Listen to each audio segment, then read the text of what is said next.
Selamat berjumpa kembali dalam mainan audio Sahabat Seperjalanan. Hari ini adalah hari Minggu 30 November 2024. Tema renungan saat teduh kita dengan judul Roh dan Akal Budi. Firman Tuhan terambil dalam 1 Korintus 14 ayat 15 sampai dengan ke-18.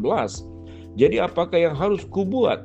Aku akan berdoa dengan rohku, tetapi aku akan berdoa juga dengan akal budiku.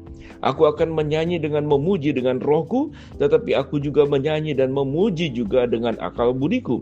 Sebab jika engkau mengucap syukur hanya dengan rohmu saja, bagaimana orang bisa yang hadir sebagai pendengar dan mengatakan amin atas pengucapan syukurmu? Bukankah ia tidak tahu apa yang kau katakan? Sebab sekalipun pengucapan syukurmu itu sangat baik, tetapi orang lain tidak dibangun olehnya. Aku mengucap syukur kepada Allah bahwa aku berkata-kata dengan bahasa roh lebih daripada kamu semua. Tetapi dalam pertemuan jemaat, aku lebih suka mengucapkan lima kata yang dapat dimengerti untuk mengajar orang lain daripada beribu-ribu kata dalam bahasa roh. Mari kita berdoa. Bapa yang di dalam sorga, biarlah kami menjadi anak-anak Tuhan yang tidak ekstrim kepada satu pemahaman yang tertentu, karena sikap ekstrim adalah sikap yang tidak sesuai dengan kebenaran firman Allah. Dalam nama Tuhan Yesus kami berdoa, amin. Shalom sahabat seperjalanan yang dikasihi Tuhan. Di dalam doa pembukaan tadi ada satu kata, yaitu sikap ekstrim. Sikap ekstrim adalah jelas tidak sesuai dengan kebenaran firman Allah. Tema kita berbicara tentang roh dan akal budi. Ada orang yang sangat menekankan tentang roh. Dan ada komunitas anak-anak Tuhan yang terus berbicara tentang roh, penglihatan, kemudian berbicara tentang banyak aspek, termasuk di dalamnya adalah yaitu berdoa dengan roh, kemudian berbahasa lidah yang dianggap itu adalah karunia roh. Dan itu memang benar yang firman Tuhan katakan. Namun tatkala ditarik menjadi sikap ekstrim, maka firman Tuhan berkata akal budi menjadi dikesampingkan. Mari kita baca kembali. Sebab jika aku berdoa dengan bahasa roh, maka rohku lah yang berdoa, tetapi akal budiku tidak turut berdoa.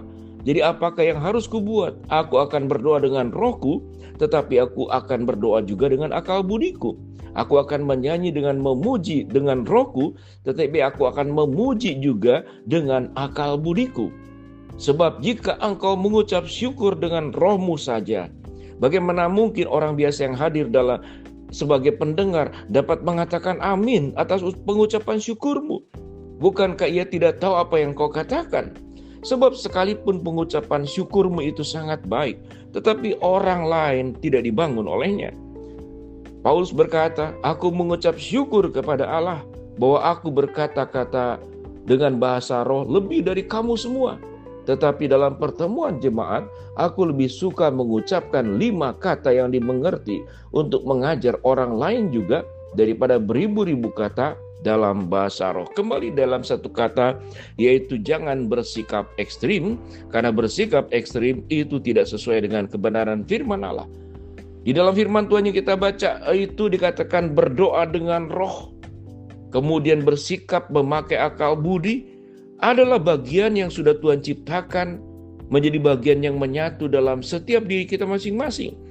Sewaktu kita mendengar perintah, kasihlah Tuhan Allahmu dengan segenap hatimu, dengan segenap akal budimu, dengan segenap kekuatanmu, dengan segenap hatimu. Di sana disebutkan ada apa? Yaitu dengan segenap akal budimu, dengan segenap hatimu, dengan segenap akal budi, dengan segenap hati. Akal budi adalah bagian daripada mujizat yang Allah berikan kepada kita. Jadi roh yang ada di dalam diri kita itu bisa berdosa lalu mengikuti roh-roh jahat. Akal budi di dalam diri kita pun bisa berdosa dan menyimpang, lalu kemudian kita memakai akal budi kita justru untuk tidak mempercayai Allah. Sahabat seperjalanan, hindari sikap-sikap ekstrim yang sesungguhnya itu adalah bisa memecah belah, katakanlah, umat Tuhan yang ada di dalam dunia ini. Sehingga kalau kita boleh berkata bahwa setiap anak Tuhan itu harus kembali kepada firman Tuhan, setiap gereja Tuhan itu harus kembali kepada firman Allah. Biarkanlah firman Allah itu berbicara seluas-luasnya tanpa ada kemudian prasangka perspektif negatif kepada bagian tertentu, atau menekankan bagian firman Tuhan tertentu yang kita kembangkan sendiri, kita tambah-tambahkan atau dikurangkan. Sehingga di dalam Wahyu dikatakan jangan engkau mengurangi atau menambahkan bagian firman Allah. Suatu engkau menambahkannya, aku akan menambahkan juga malapetaka kepada engkau. Satu iota pun daripada firman Tuhan, bagian yang terkecil dalam huruf Ibrani, satu iota pun itu tidak boleh kemudian digeser. Artinya firman Tuhan yang sudah lengkap dalam kanonisasi yang kita terima 66 kitab, 39 perjanjian lama, 27 perjanjian baru, adalah bagian firman Tuhan yang menyatu keseluruhannya, yang tidak boleh dipenggal di dalam menafsir kebenaran firman Allah. Bagian mana yang mendukung pemahaman kami, pemahaman kelompok, pemahaman gereja, itu yang ditekankan, itu yang diambil. Tapi kalau tidak berbeda dengan pemahaman kelompok, pemahaman konstitusi, pemahaman gereja, kemudian itu disingkirkan dan dilupakan. Rasul Paulus mengajarkan yang namanya keseimbangan. Rasul Paulus menekankan jangan bersikap ekstrim. Rasul Paulus menekankan kembali kepada firman Allah sebagai sola scriptura. Segala sesuatu kembali kepada firman Allah. Sola scriptura, sola fide, sola gratia. Segala sesuatu berdasarkan firman Allah. Segala sesuatu harus berdasarkan iman. Dan segala sesuatu karena anugerah Allah. Mari kita belajar untuk menjadi orang yang rendah hati, terbuka kepada masukan-masukan yang orang-orang hamba-hamba Allah menyampaikan kebenaran firman Allah yang kita perlu dengarkan. Dan tentunya ketaatan kita mengikuti tokoh-tokoh yang ada yang dipakai oleh Allah tidak boleh menggeserkan Alkitab dan firman Tuhan yang lebih tinggi dari pendeta, yang lebih tinggi dari gereja, yang lebih tinggi daripada pemahaman-pemahaman manusia, yang lebih tinggi daripada pengalaman-pengalaman spiritual rohani daripada seseorang. Kalau pengalaman spiritual rohani atau pemimpin gereja ditempatkan lebih tinggi dari Alkitab, boleh dikatakan itu adalah sebuah kesesatan. Karena manusia itu bisa salah, firman Tuhan tidak salah. Manusia bisa salah, tokoh katakanlah agama juga bisa salah. Seorang yang hebat sekalipun juga bisa salah. Karena manusia di dalam keberdosaannya, dalam ketidakmahatauannya, di dalam keterbatasannya. Tatkala kemudian menjadikan diri sebagai patokan, pemahaman sendiri-sendiri sebagai patokan, pemahaman tokoh yang tidak mengacu kepada firman Allah secara benar-benar absolut dan mutlak tunduk kepada firman Tuhan dan Alkitab, maka itu akan menjadi berbahaya. Sehingga biarlah roh kita diperbaharui oleh Allah, akal budi kita pun juga diperbaharui Allah. Firman Tuhan di dalam 1 Korintus 14, Tuhan memberikan karunia.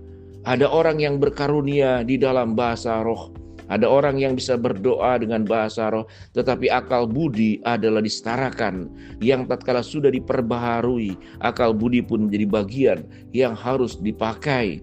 Sehingga kita tatkala firman Tuhan berkata, waktu aku berada di dalam pertemuan jemaat, aku lebih suka mengucapkan 5 kata yang dimengerti pada ayat yang ke-19 untuk mengajar orang lain daripada beribu-ribu kata dengan bahasa roh. Biarlah apapun karunia yang ada pada diri kita, pada prinsipnya adalah untuk membangun kemuliaan Allah. Roh kita diperbaharui, akal budi kita diperbaharui, sehingga kita sungguh-sungguh tunduk kepada firman Tuhan, yaitu Alkitab yang kita pegang. Mari kita berdoa.